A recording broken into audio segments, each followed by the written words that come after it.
Oke, hari ini kita masuk di tema 7. Kita sudah sampai di pembelajaran keempat, yaitu subtema 4. Oh ya, kita di sini akan belajar tentang permukaan suatu benda. Nah, Ibu di sini ingin jelaskan sedikit ya, Nak. Apa yang dimaksud dengan permukaan suatu benda? Jadi, permukaan suatu benda itu bagian luar dari suatu benda.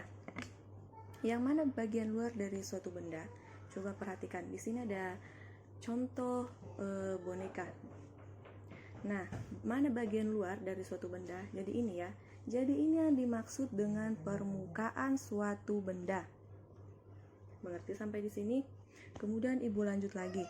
Jadi permukaan suatu benda itu ada dua. Ada permukaan yang halus dan ada juga permukaan benda yang kasar. Nah, di sini Ibu berikan contoh permukaan benda yang kasar dan benda yang permukaannya halus. Di sini Ibu dapatkan contoh di rumah Ibu. Jadi ini ya, permukaan yang mana permukaan benda yang halus? Ya, betul sekali. Jadi benda yang permukaannya halus yaitu boneka. Dan sedangkan benda yang permukaannya kasar yaitu parut keju. Oke, bagaimana? Nah, sekarang Ibu ingin jelaskan lagi bagaimana cara kita mengetahui bagaimana cara kita mengetahui permukaan suatu benda. Nah, cara kita mengetahui yaitu dengan meraba atau merasakan benda tersebut. Meraba ya, meraba seperti ini. Nah, jadi kalian sudah paham permukaan dari boneka ini yaitu halus.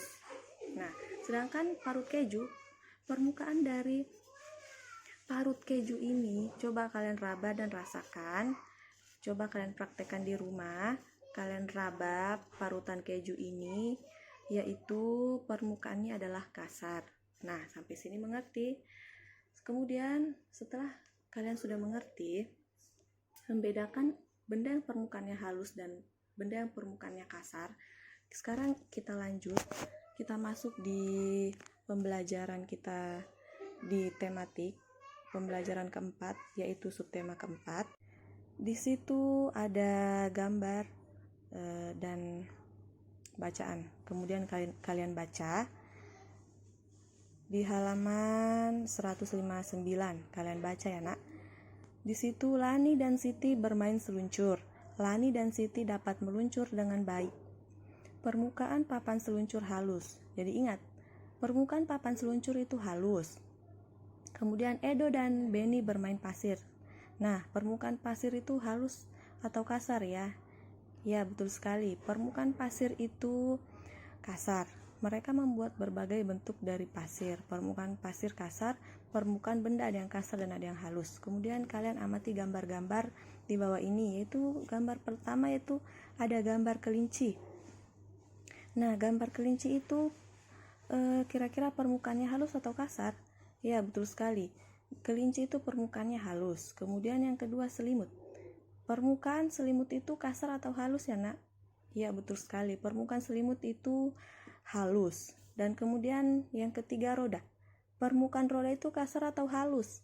Iya, permukaan roda itu kasar. Kenapa kasar?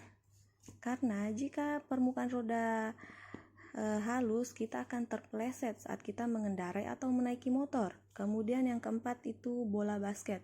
Bola basket itu permukaannya halus atau kasar? Betul sekali. Jadi permukaan bola basket itu kasar ya, Nak. Nah, kenapa bisa kasar? Jadi, jika permukaan bola basket itu halus, ketika kita berkeringat dan memegang bola, kita akan